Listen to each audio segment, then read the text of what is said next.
नमस्कार, मैं राजेश भारद्वाज आप सभी का क्लैट प्रेप के ऑनलाइन प्लेटफॉर्म पर हार्दिक स्वागत करता हूं। Hello everyone, welcome to CLAT prep. जैसा कि आप सभी को पता है कि हम डेली न्यूज एनालिसिस करते हैं, फैक्चुअल एनालिसिस करते हैं और उसके साथ साथ हम क्वेश्चंस की प्रैक्टिस भी करते हैं। और ऐसा करते करते हमारे पास ईयर के एंड तक लगभग अगर हम बात करते हैं कि हम 25 डेज भी अगर न्यूज एनालिसिस करते हैं तो लगभग हमारे पास 10 महीनों के 250 और 250 को किससे मल्टीप्लाई कर दो आप, लगभग आपके 20 से मल्टीप्लाई कर दो। इतने क्वेश्चंस का एक बैंक भी तैयार हो जाता है जो आपके एग्जाम के पॉइंट ऑफ व्यू से इंपॉर्टेंट है, जिसमें हम करंट अफेयर्स भी साथ साथ पढ़ते हैं, साथ साथ हम स्टैटिक के क्वेश्चंस भी लगाते हैं और हमारे पास एक बहुत बड़ा डाटाबेस तैयार हो जाता है। तो आई होप कि आप लोग उसके अंदर प्रिपरेशन में लगे होंगे और आप सभी ने उसको अच्छे से प्रिपेयर भी या उसके नोट्स भी बना रखे होंगे। और उसके बाद आपको पता ही है कि हम लास्ट में जो लास्ट डे होता है हमारे वीक का, उसके अंदर हम क्या करते हैं, वीकली रैप अप करते हैं। यानी कि जो पिछले पूरे हफ्ते का मंडे से लेकर आपके सैटरडे तक, फ्राइडे तक जो भी करंट अफेयर्स के इंपॉर्टेंट टॉपिक्स होते हैं, जो आए होते हैं न्यूज़ में और जो रिपीटेड होते हैं, मोस्टली उनको क्या करते हैं, दोबारा से डिस्कस कर लेते हैं और उससे बेसिकली आपका क्या हो जाता है, रिवीजन हो जाता है। तो ये क्लास सिर्फ और सिर्फ जस्ट रिवीजन पर्पज से होती है। अगर आप लोगों का by chance weekly daily news analysis छूट चुका है तो आप उसको वीकली रैपअप में भी एक बार जल्दी से कवर अप कर सकते हैं। बस इसी पर्पज से ये सीरीज चलाई जाती है, ठीक है। तो आई होप कि आपको बातें समझ में आ गई होंगी। तो चलिए स्टार्ट करते हैं इस वीक का वीकली रैपअप, यानी कि कौन कौन सी न्यूज हमारे काम की थी और एग्जाम के लिए इंपॉर्टेंट हो सकती है, हम उसका जस्ट एक जल्दी से क्विक रिवीजन कर लेते हैं। तो चलिए स्टार्ट करते हैं। India warns against double standards over Russian oil. आपने देखा कि इस वीक में सबसे बड़ा जो धमाका हुआ, वो सबसे बड़ा धमाका क्या था, वो यही था कि जो आपका रशिया, इंडिया और चाइना है, ये तीनों एक अलग ही ग्रुप बनाते जा रहे हैं, ठीक है। और जब ये तीनों अलग ग्रुप बनाते जा रहे हैं तो हमने डिस्कस भी किया था कि यूएसए जो है उसको थोड़ी सी नाराजगी है और यूएसए को नाराजगी इस बात से भी है कि यूएसए ईरान का दुश्मन है। आप जानते हो कुछ दिन पहले उसने उसके ऊपर B-2 बॉम्बर्स और ये सब डाल दिए थे ताकि वो क्या ना बना सके, तो वो आपके न्यूक्लियर बॉम्ब वगैरह ना बना सके। तो हुआ क्या, ईरान जो है वो आपने देखा होगा SCO संघाई कॉरपोरेशन जो आपका उसके अंदर बैठा है, इंडिया है, चाइना है, ठीक है। सिमिलरली यहाँ पर ब्रिक्स आपने देखा होगा, तो ब्रिक्स के अंदर भी आपके इंडिया, चाइना, रशिया, ये सारे के सारे एक साथ बैठे हैं, जो सारे के सारे एंटी वेस्ट या फिर एंटी यूएसए की पॉलिसी लेकर बैठे होते हैं। तो वेस्ट कौन है, तो हम मानते हैं कि इसको यूएसए को, यूएसए नाराज हो गया, तो यूएसए ने कहा किससे, चाइना और इंडिया से, कि रशिया को कह दो, रशिया यानी कि पुतिन, कि वो क्या करे, यूक्रेन के अंदर इन्वेड करना बंद कर दे। जब वो इन्वेड करना बंद कर देगा, उसका इन्वेजन रुक जाएगा, तो यूएस से क्या कर पाएगा, वहां से जो उनकी डील हुई थी किसकी, क्रिटिकल मिनरल्स की, उसे एक्सट्रैक्ट कर पाएगा। अदरवाइज रशिया उसे नहीं करने देगा। तो इंडिया और चाइना और ब्राजील जैसे देशों पे प्रेशर बनाकर अमेरिका चाहता है कि रशिया को रोका जाए किस पे अटैक करने से, यूक्रेन पे। एक तरफ वो यूक्रेन से डील करता है कि तुम मुझे क्रिटिकल मिनरल्स का एक्सेस दे दो, मैं तुम्हें वेपन दे दूंगा, और उसने वेपन दे भी दिए, डील हो चुकी है, ठीक है। दूसरी तरफ वो हमसे कहता है कि हम रशिया को मना लें कि वो उस पर अटैक ना करे, ठीक है। और अगर हम नहीं बना पाए, हम मतलब इंडिया, चाइना, ब्राजील अगर नहीं बना पाए रशिया को, तो जो भी अगर रशिया से कुछ खरीदेगा, कुछ भी अगर तुम रशिया से इंपोर्ट करोगे, अगर जैसे उनका क्रूड ऑयल हो गया, मिनरल्स हो गए ना, तो हम आपके ऊपर 500% टैरिफ लगा देंगे। तो इस बात को इंडिया ने क्या कहा, एक डबल स्टैंडर्ड यानी कि एक दोगलापन है। आप एक तरफ तो वार को खत्म करने की बात करते हो, दूसरी तरफ लड़ाई को कंटिन्यू रखने के लिए उसे वेपन भी सप्लाई करते हो, ठीक है। तो वही सब न्यूज में बना हुआ था, हम इसको एक बार अच्छे से पढ़ चुके हैं। वही सब बातें जस्ट रिवीजन के लिए याद रखना।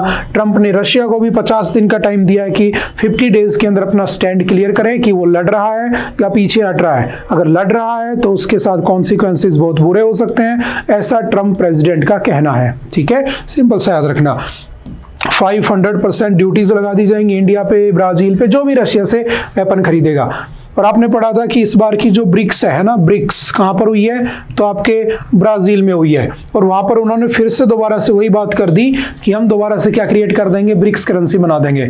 और एक बार अगर ब्रिक्स करेंसी आ जाती है तो डॉलराइजेशन या डॉलर जो है उसका डी डॉलराइजेशन होने लगेगा और दुनिया भर में जो यूएसए उसकी पावर कम हो जाएगी। ऐसा यूएसए कभी नहीं चाहता। तो वो इंडिया, रशिया और चाइना, ये जो तीन भाई हैं, इनमें से एक को अपनी तरफ लेना चाहता है और वो कौन है, इंडिया। बट हम नहीं जा सकते, क्यों, क्योंकि जब हमें जरूरत पड़ी थी पाकिस्तान के अगेंस्ट तो कौन आया था मदद करने? रशिया। और अब भी आपने देखा पहलगाम के अंदर भी आपने देखा, ऑपरेशन सिंदूर में भी आप लोगों ने देखा कि अमेरिका जो है वो उसका बिल्कुल सपोर्ट कर रहा होता है, किसका? पाकिस्तान का।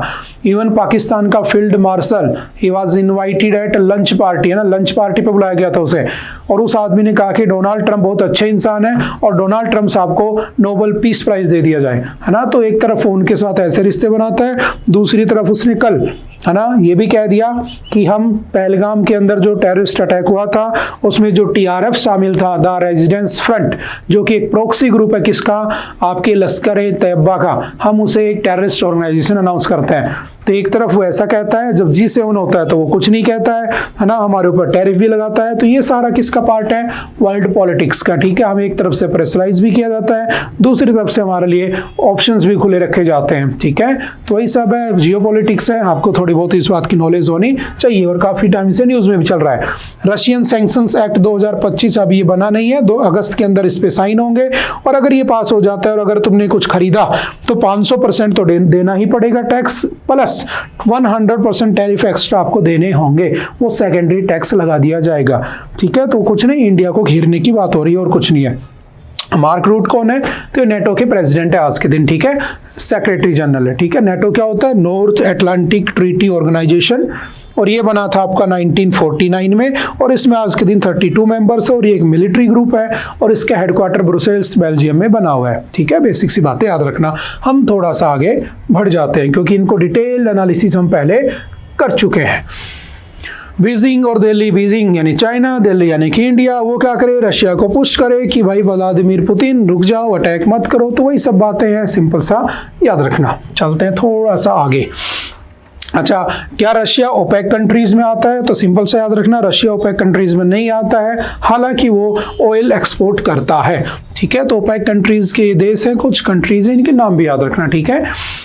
और जो बैरल होता है उसके अंदर इसको खरीदा जाता है। एक ऑयल बैरल कितना होता है? 159 लीटर का होता है। तो सिंपल से वही फैक्चुअल डाटा है, याद रखने हैं।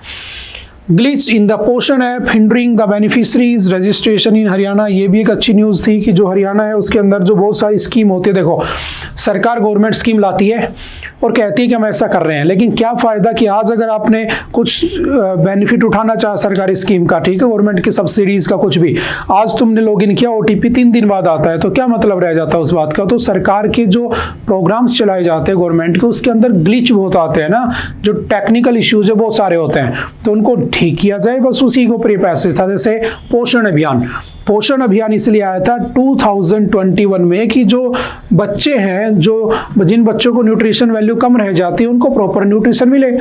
जैसे इसी को पहले मिड डे मील कहते थे, यानी कि मिड डे मील का पर्पज क्या था, क्यों लाया गया था मिड डे मील 1995 में? कि बच्चे पढ़ने जाते नहीं थे स्कूल में, तो कहा गया कि हम बच्चों को खाना खिलाएंगे। सरकारी स्कूलों में होता है। अब बच्चा खाने के बहाने स्कूल जाने लगा, घर वाले भी सोचे चलो वहाँ खाना भी खा लेगा, भेज देता है, वरना पहले क्या होता था, खाना खाएगा नहीं खाएगा ना, तो घर वालों की टेंशन खत्म। तो पढ़ने के बहाने बच्चे को खाना भी खिला दिया, न्यूट्रिशन की पूर्ति हो गई, और उसको खाने के बहाने उसे पढ़ा भी दिया, तो बच्चा एजुकेट भी हो गया। तो ये करके हम मिड डे मील लेकर आए थे। आगे चल के ये आंगनबाड़ियों में किया जाता है। अब आंगनबाड़ी वर्कर्स को डाटा चढ़ाना होता है, डाटा अपलोड करना होता है, लेकिन उसके लिए तुम्हारे सॉफ्टवेयर नहीं चलते, तो उसका जो ड्रॉबैक है, जो आपकी बेसिकली सिस्टम का फेलियर है, उसको दिखाने की कोशिश की गई और कुछ नहीं है, ठीक है।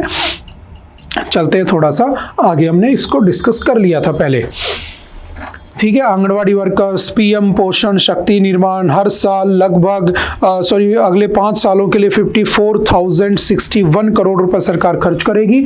किसके ऊपर? तो सारे के सारे आपके पोषण अभियान के ऊपर खर्च करने वाली है। तो ये सब बातें लिखी हुई है, ठीक है। चलते हैं थोड़ा सा नेक्स्ट। आदित्यनाथ बायोपिक, ये भी एक टॉपिक था, अच्छा काफी टाइम से न्यूज में चल रहा था कि जो आदित्यनाथ है आपके, जो बुलडोजर बाबा बेसिकली उत्तर प्रदेश है ना, यूपी के सीएम, उनके ऊपर एक मूवी आ रही है, और उस मूवी को बार बार सेंसर बोर्ड है जो क्या कर दे रहा है, ब्लॉक कर दे रहा है। तब उसको 2 दिन का टाइम दिया गया है कि 2 दिन के अंदर वो उसे क्या कर दे, पास कर दे, या उसके जो सीन्स वगैरह काट दे। तो जो CBFC है basically central board of the film certification, it is also known as the central board of film censor since June 1, 1983। बना था कभी ये 1952 में, जब से बना तब से ये क्या कहलाता है, CBFC। 1983 के बाद से इसका नाम CBFS हो चुका है। ये क्या करता है, मूवीज को सर्टिफिकेट देता है, जैसे U सर्टिफिकेट की मूवी कोई भी देख सकता है, ठीक है, किसी भी एज का मेंबर देख सकता है। UA सर्टिफिकेट जब मूवी स्टार्ट होती है तो आता है ना, तो U by A लिखा हो तो समझ जाना वो मूवी ऐसी है जो 12 साल से ऊपर के बच्चे ही देख सकते हैं, और वो भी पेरेंट्स की गाइडेंस में, यानी कि मम्मी पापा या पेरेंट्स के साथ ही देख सकते हैं। उसमें हो सकता है कुछ सेक्सुअल सीन हो सकता है कुछ उसके अंदर आपके ऑब्सेंस लैंग्वेज का यूज किया गया हो, ठीक है, गाली गलौज का यूज किया गया, तो उस केस में कहा जाता है। एक होता है ए सर्टिफिकेट, ये होता है किसके लिए, अडल्ट मूवीज के लिए। इसके अंदर आपकी एज जो है मिनिमम कितनी होनी चाहिए, 18 ईयर होनी चाहिए। इसमें ऑब्सेंट सीन्स, पोर्नोग्राफी कंटेंट ये सब भी हो सकता है, ठीक है। और एक होता है कौन सा, जो फॉरेन मूवीज को दिया जाता है, ठीक है। तो ऐसे करके 4 टाइप के सर्टिफिकेट दिए जाते हैं, ठीक है। तो बेसिक से बातें याद रखना। How is China leading the green energy sector, ये इस हफ्ते की सबसे अच्छी न्यूज रही कि जो चाइना है वो कैसे ग्रीन एनर्जी सेक्टर को लीड कर रहा है। अब देखो, आप देखोगे कि दुनिया में अगर बात की जाए कि मुझे बचाना है किसको, अर्थ को, है ना। आप जानते हो कि अगर कार्बन बढ़ता रहा यूं ही, और यूं ही अगर ग्लोबल वार्मिंग होती रही तो होगा क्या, अगर यूं ही टेम्परेचर बढ़ता रहा, ग्लोबल टेम्परेचर जो कि कितना हो चुका है, ऑलमोस्ट 1.5 डिग्री सेल्सियस, तो पूरा का पूरा जो ग्लेशियर्स है ना साउथ पोल नॉर्थ पोल पे, वो पिघल जाएंगे और उनकी मेल्टिंग से सी लेवल बढ़ेगा, सारे देश पानी में डूब जाएंगे। और अगर ऐसे नहीं रोका गया और ये सेम रेट से बढ़ता रहा तो 2100 is the last date of earth, धरती खत्म हो जानी है। लेकिन इससे बचना चाहते हो तो इंडिया ने कहा देखो हम क्या करेंगे, हम कार्बन न्यूट्रल हो जाएंगे। कब तक हो जाएंगे, बोला 2070 तक। बोले ठीक है। वर्ल्ड बोला भाई मैं भी हो जाऊंगा, सारी दुनिया मिलकर बोली हम कोशिश करेंगे कि हम 2050 तक हो जाएं। हमने ज्यादा इसलिए चूज किया कि लोग ज्यादा हैं, रिसोर्सेज कम है ना, तो हमारे पास हो सकता है टाइम लग जाए, तो हमने थोड़ा सा टाइम को आगे बढ़ा दिया और कुछ नहीं होता, ठीक है। अब क्या हुआ, अब अगर इसे अचीव करना है तो मुझे क्या करना होगा, रीन्यूएबल एनर्जी रिसोर्सेज पे जाना होगा, सोलर पावर, विंड पावर, है ना, हाइड्रो पावर, इन पे जाना होगा, गोबर गैस इन पे जाना होगा, LPG, कोयला, पेट्रोल ये छोड़ने होंगे। लेकिन इसमें सबसे आगे कौन है, चाइना। क्योंकि चाइना, मैंने आपसे कहा था कि चाइना में क्या प्रॉब्लम है, कि हमारे यहाँ क्या प्रॉब्लम है कि हमारे यहाँ पर लेबर है, अनस्किल्ड लेबर है, चाइना में स्किल्ड लेबर है। वो लोग खुद का कोई काम धंधा करना सोचते हैं, यहाँ पर लोग सरकारी नौकरियों के पीछे ज्यादा भागते हैं, इसीलिए यहाँ पर प्रोडक्शन कम होता है। जब प्रोडक्शन कम होता है तो इकोनॉमी वैसे कमजोर है, बात समझ में आ रही है। तो अगर हमें उनसे आगे जाना है तो हमें क्या करना होगा, नई नई कंपनियों को लगाना होगा। बट उसके लिए जैसे लिथियम आयन है, तो लिथियम आयन के लिए मुझे क्या चाहिए, लिथियम चाहिए, है ही नहीं भारत में, कहां से एक्सट्रैक्ट करोगे, तो चाइना पे डिपेंडेंसी होती है। तो चाइना ऑलमोस्ट 85% दुनिया को क्या करता है, रीन्यूएबल एनर्जी रिसोर्स को एक्सपोर्ट करता है, प्रोवाइड कराता है। और चाइना इतना उसमें एनर्जी का करता है, जैसे विंड रिपोर्ट हमने पढ़ी थी, विंड रिपोर्ट में पहले नंबर पे चाइना है विंड प्रोडक्शन में, भारत चौथे नंबर पे, 4th नंबर पे। और चाइना और पूरी दुनिया का विंड प्रोडक्शन जो है वो उसमें चाइना ही ज्यादा मिलेगा, पूरी दुनिया को अगर मैं जोड़ दूं। मतलब चाइना इतना ज्यादा रीन्यूएबल एनर्जी को क्या करता है, प्रोड्यूस करता है। और ऐसा नहीं है, चाइना जो है वो अपने देश में, चाइना ने लास्ट ईयर $940 बिलियन रुपए खर्च किए किसके ऊपर, रीन्यूएबल एनर्जी रिसोर्सेज पे। भारत ने कितने किए, देखो जरा लिखा होगा कहीं ना कहीं, भारत ने किए $3.4 बिलियन। तो सोचो कहाँ $3 बिलियन है, कहाँ $940 बिलियन है, हम आसपास भी नहीं उस चीज के, समझ गए। तो ये भी एक बात है कि चाइना हमसे बहुत आगे है। Next, Akash prime successfully tested in Ladakh. ये हमने पढ़ा था, आकाश बेसिकली आकाश एंड त्रिशूल, these are 2 air defense system developed by DRDO under IGMDP integrated guided missile development program that was started by APJ Abdul Kalam, ठीक है। और वो खत्म कब होता है, 2008 में। अब हम चाहते हैं कि जो हमारा त्रिशूल है और जो हमारा आकाश है वो शॉर्ट रेंज सिस्टम है, इसीलिए हमने S-400 किससे खरीदा, रशिया से खरीदा, जो कि एक बहुत लॉन्ग रेंज का या लार्ज रेंज का क्या है, डिफेंस सिस्टम है, जो ऑलमोस्ट 400 किलोमीटर की रेंज में मुझे प्रोटेक्ट करता है, जैसे ऑपरेशन सिंदूर के टाइम पर हुआ था, ठीक है। लेकिन मेरे पास प्राइम है, मेरे पास आकाश है, मेरे पास त्रिशूल है। त्रिशूल ऑलमोस्ट 8 से 9 किलोमीटर की रेंज में काम करता है और आपका आकाश ऑलमोस्ट 25 किलोमीटर। तो मैं चाहता हूं कि आकाश को और बेहतर बना दूं, तो मैंने आकाश प्राइम लॉन्च कर दिया। और आकाश प्राइम की अभी क्या की गई, लद्दाख में टेस्टिंग की गई, बस वही न्यूज है। बनाता कौन है, DRDO आप पढ़ चुके हो, defence research and development organisation. कब बना था, 1 Jan 1958 को बना होता है। Where is the headquarter, headquarter कहां पर लोकेटेड है, तो आपका न्यू दिल्ली में। Who is the chairman, current chairman कौन है, तो याद रखना समीर V कामत। फर्स्ट कौन था, DS Kothari, Daulat Singh Kothari was the first chairman, ठीक है। सिंपल सी बातें याद रखना। चलते next, Ahmedabad cleanest big city in India सर्वे, अभी एक सर्वे हुआ जिसमें हमें पता चला जो अहमदाबाद वो हमारा क्या है, सबसे क्लीनेस्ट सिटी निकल के आया बड़ी सिटीज में, ठीक है। भोपाल, लखनऊ ये भी उस लिस्ट में है, ठीक है। इंदौर, सूरत, नवी मुंबई, विजयवाड़ा ये 23 सिटीज में थे जो न्यूली इंट्रोड्यूस सुपर स्वच्छ लीग में चले गए, ठीक है। तो सुपर स्वच्छ लीग में इंदौर पहले नंबर पे है, लगातार 8वीं बार इंदौर पहले नंबर पे आया है, ठीक है। तो वही सब बातें सिंपल से याद रखना। कौन देता है? द्रौपदी मुर्मू जी देती हैं। कब से शुरू हुआ था? 2016 से शुरू हुआ था। लगातार 8 साल से पहले नंबर पे कौन है? इंदौर है। और इंदौर के बारे में आप ये भी जानते हो कि इंदौर क्या हो चुका है? फर्स्ट सिटी हो चुकी है जो बैगर फ्री हो चुकी है, यानी कि वहां पर कोई भिखारी नहीं मिलेंगे। अगर आप किसी भिखारी को भीख देते पाए जाते हो तो आपके ऊपर 1000 रुपए का फाइन है, ठीक है। तो जब आप भीख ही नहीं दोगे तो भिखारी अपने आप गायब हो जाएंगे। तो फर्स्ट बैगर फ्री सिटी भी इंदौर, क्लीनेस्ट सिटी लगातार 8 सालों से कौन है? इंदौर। तो ये फैक्ट भी याद रखना, ठीक है। नोएडा, चंडीगढ़, मैसूर, ठीक है, ये 3 से 10 लाख वाली कैटेगरी में आ चुके हैं। तो जस्ट बेसिक से डाटा है। क्लीन सिटी कैटेगरी, स्वच्छ शहर, ठीक है, बहुत सारी नई नई कैटेगरीज बनाई गई हैं। पहले पे कौन है? इंदौर। इसको जरूर याद रखना है, ठीक है। Government merges 36 schemes to float farm programmes. देखो जो किसान होते हैं, फार्मर्स होते हैं, उनके लिए सरकार ने बहुत सारी स्कीमें चलती थी, 11+ स्कीम, उन सबको मर्ज करके एक नई स्कीम बना दी है, प्रधानमंत्री धन धान्य कृषि योजना। और धन धान्य कृषि योजना का मतलब है, धन मतलब पैसा, धान्य मतलब कि संपन्न हो जाना, ठीक है। कृषि मतलब एग्रीकल्चर से तुम क्या हो जाओगे? संपन्न हो जाओगे, अच्छा पैसा कमाओगे, तो तुम्हें इनकम गारंटी दी जाएगी। ये ना वो सब करते हुए सरकार ने 11 स्कीम्स को मर्ज करके एक नई स्कीम के रूप में डाल दिया है। और इसके अंडर में 100 डिस्ट्रिक्ट आइडेंटिफाई किए जाएंगे और उनके अंदर किसानों के साथ जो प्रॉब्लम चलती है, जैसे सोइल हेल्थ है ना, कि जो मिट्टी की जो हेल्थ है उसकी प्रॉब्लम है, उसकी फर्टिलिटी ठीक नहीं है, तो सोइल हेल्थ कार्ड अच्छे बनाए जाएंगे, दोबारा बनाए जाएंगे, उनकी प्रोडक्टिविटी बढ़ाई जाएगी, ठीक है। सस्टेनेबल प्रैक्टिस करवाई जाएंगी और साल भर में 24,000 करोड़ रुपीस खर्च किए जाएंगे। अब ये कहने की बातें डॉक्यूमेंट्स में ही है, फैक्ट तो यही है, क्योंकि सबसे ज्यादा किसान ही क्या करते हैं? सुसाइड करते हैं। तो जब इतना बेनिफिट है तो क्यों उधर सुसाइड हो रहा है? तो वो एक अलग ही डाटा मिसमैच हमें देखने को मिलता है, हम उसके ऊपर डिबेट नहीं करना चाहेंगे अभी, ठीक है। इससे लगभग 1.7 करोड़ फार्मर्स को बेनिफिट पहुंचेगा, ठीक है। कनेक्टिविटी बढ़ेगी, रूरल एम्प्लॉयमेंट है ना, ये सब बातें जस्ट याद रखना। क्या नाम है स्कीम का? प्रधानमंत्री धन Dhanya Krishi Yojana. For every child free for adoption 13 parents waits in the line. ये भी हमने पढ़ा था कि एक डिपार्टमेंट है कारा। व्हाट इज कारा? तो सेंट्रल अडॉप्शन रिसोर्स अथॉरिटी, कारा। The imbalance has not gone unnoticed. In 2022, a parliamentary panel called this imbalance a paradoxical situation. यानी कि लगभग 26,734 प्रोस्पेक्टिव पेरेंट्स थे जो बच्चे लेना चाहते थे, गोद लेना चाहते थे, बट बच्चे ही कितने अवेलेबल थे? 2430। यानी एक बच्चे के लिए 11 पेरेंट्स थे वहां पे अडोप्ट करने के लिए। तो एक तरफ हम बच्चों के अडोप्शन को लेकर परेशान है, दूसरी तरफ बच्चे ही अवेलेबल नहीं है। तो कारा एक ऐसी अथॉरिटी है जो बच्चों के अडोप्शन से रिलेटेड काम करता है। आप उसमें अप्लाई कीजिए, अगर बच्चे अवेलेबल होंगे तो आपको अडॉप्शन के लिए मिल जाएंगे। समझ गए? सिंपल से फैक्ट याद रखना। तमिलनाडु पहले नंबर पे है जिसने एडॉप्शन के लिए अप्लाई किया, Maharashtra, Karnataka, then waste Bengal.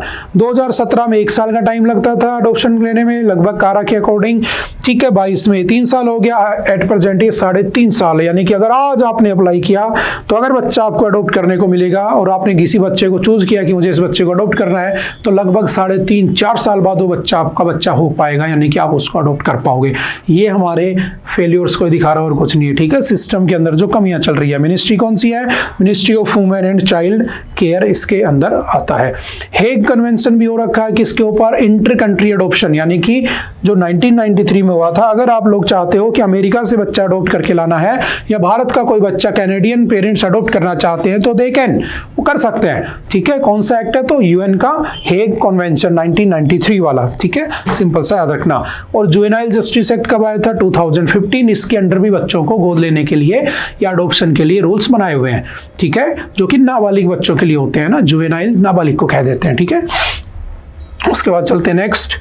Ties in the region, black in the focus with PM's visit to Maldives. Maldives हमारे प्राइम मिनिस्टर गए थे, ठीक है, सॉरी जाने वाले हैं 26 जुलाई को, ठीक है। मालदीव्स की कैपिटल क्या है? माले, वहाँ पर उनका इंडिपेंडेंस डे है, तो हम वहाँ पर जाएंगे, उनसे अपने रिश्ते अच्छे करेंगे, ethnic, linguistic, cultural, religious relations को अच्छा बनाया जाएगा, ठीक है। हम इसको पढ़ चुके हैं पहले कि जब ये इंडिपेंडेंट हुआ था 1965 में, तो India was the first country to recognise कि भाई ये इंडिपेंडेंट कंट्री है, हमारे उससे डिप्लोमेटिक रिलेशंस भी अच्छे हैं, हमारे उसके साथ ट्रेड रिलेशंस भी बने हुए हैं, ठीक है। इवन हमने ऑपरेशंस भी किए हैं, आपने पढ़ा होगा ऑपरेशन कैक्टस, ठीक है। ऑपरेशन कैक्टस 1988 में किया गया था, किसने? पंडित आपके राजीव गांधी जी ने किया था, क्योंकि उस समय वहां पर लिट्टे ग्रुप के लोग मालदीव्स को परेशान कर रहे थे, तो उन लोगों को मारने के लिए क्या किया गया? ऑपरेशन किया गया कैक्टस।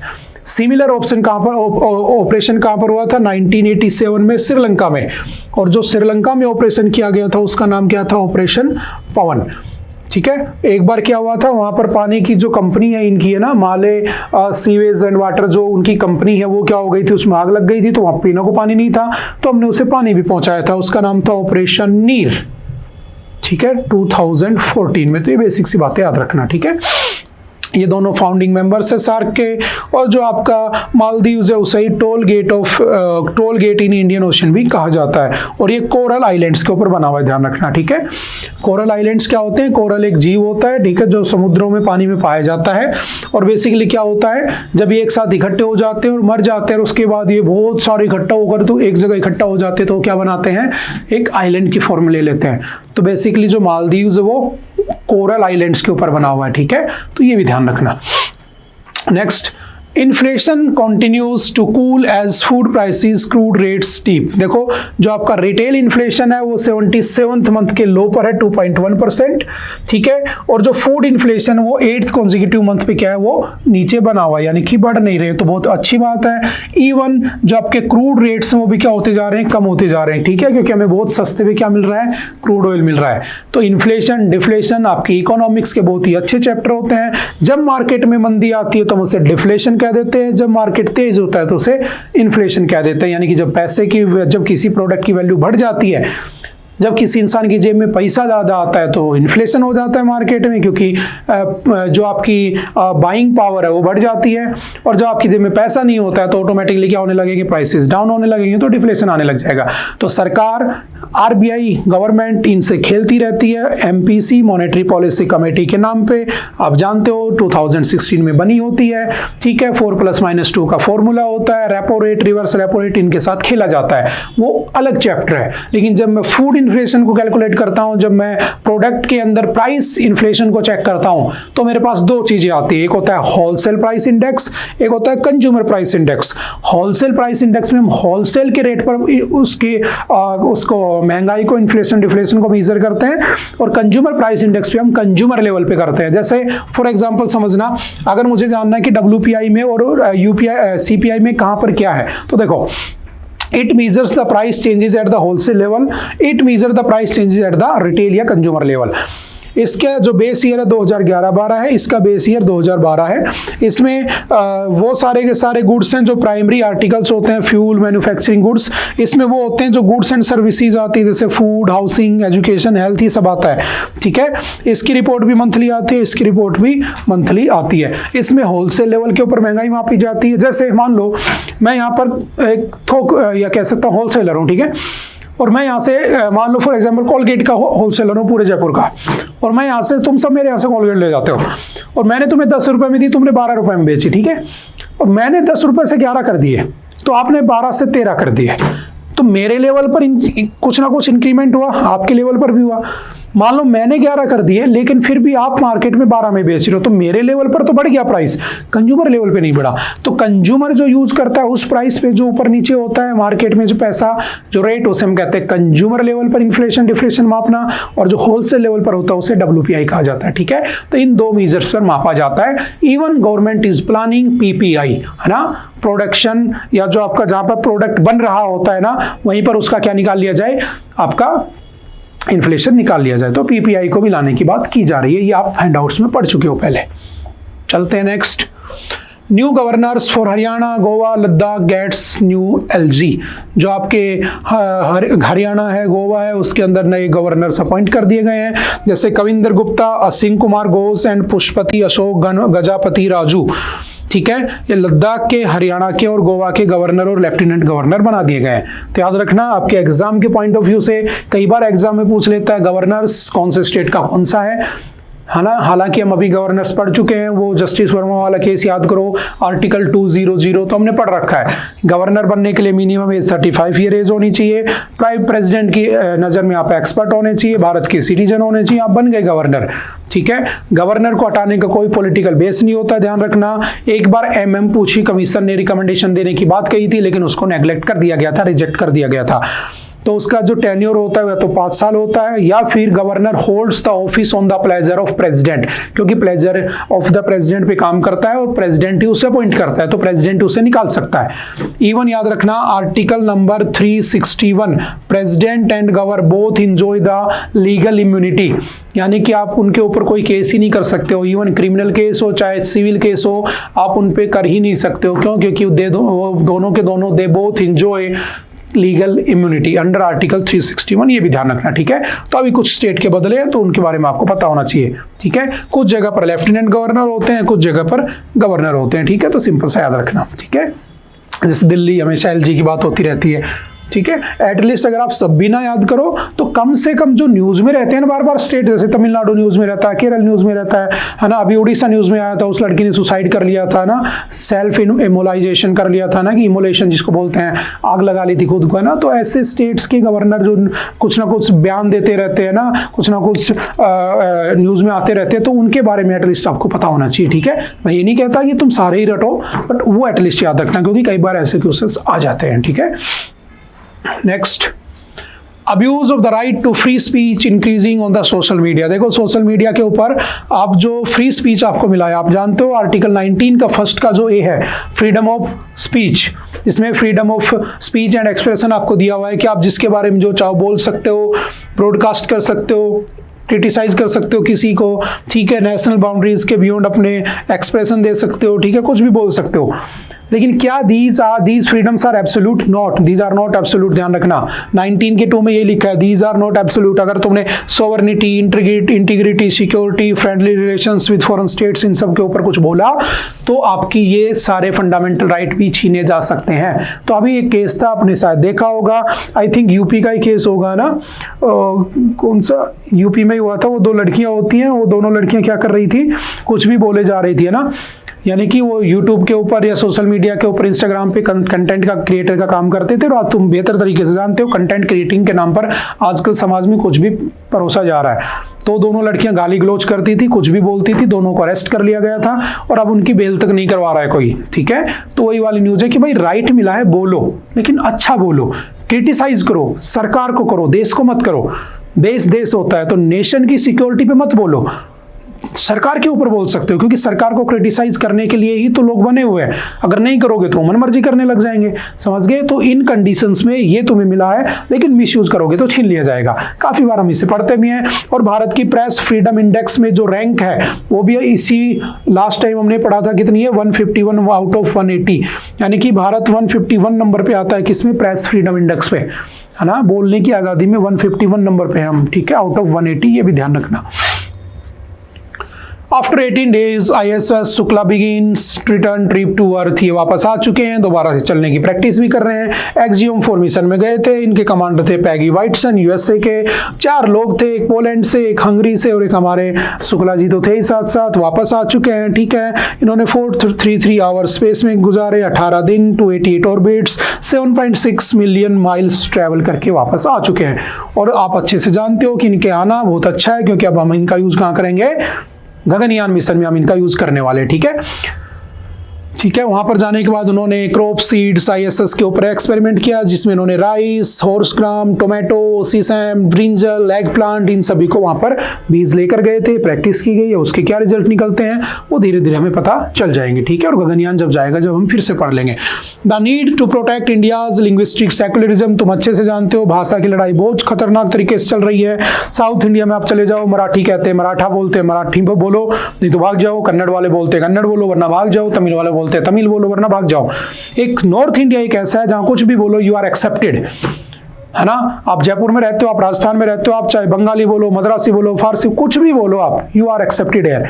तो साउथ इंडिया में लैंग्वेज पे वॉर चल रहा है और हम इसके ऊपर काफी बार डिस्कस कर चुके हैं। तो there are 22 languages in our schedule number 8 of the Indian constitution, जो भारत की क्या है, भाषाएं मानी गई हैं। आप जिस भाषा में चाहो बोल सकते हो, लेकिन हाँ फिर भी ये डिस्प्यूट चल रहा है, तो हमें इसको बचाना होगा।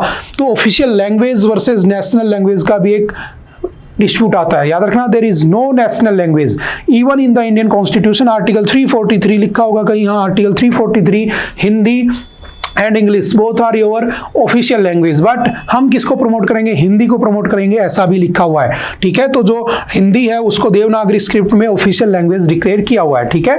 स्टेट अपनी लैंग्वेज चूज कर सकते हैं, ठीक है, सिंपल सा याद रखना। और जो आर्टिकल 29 है वो क्या कहता है, माइनॉरिटीज को कहता है कि वो अपनी लैंग्वेज और स्क्रिप्ट को प्रमोट कर सकते हैं, तो वो अपनी भाषा बोल सकते हैं। माइनॉरिटीज जैसे मुस्लिम्स और ये हो गए, ठीक है, तो उनको अलग से राइट दिए हुए हैं। हालांकि हम पॉलिटी में सब पढ़ चुके हैं, ठीक है। नेक्स्ट, ओके, आई थिंक आज के लिए इतना ही था। आई होप कि आपको बातें समझ में आई होंगी। फिर भी अगर कोई डाउट रहता है तो आप एनी टाइम आकर मिल सकते हैं, पूछ सकते हैं। Okay, bye bye, thank you, मिलते हैं दोबारा से। Have a nice day.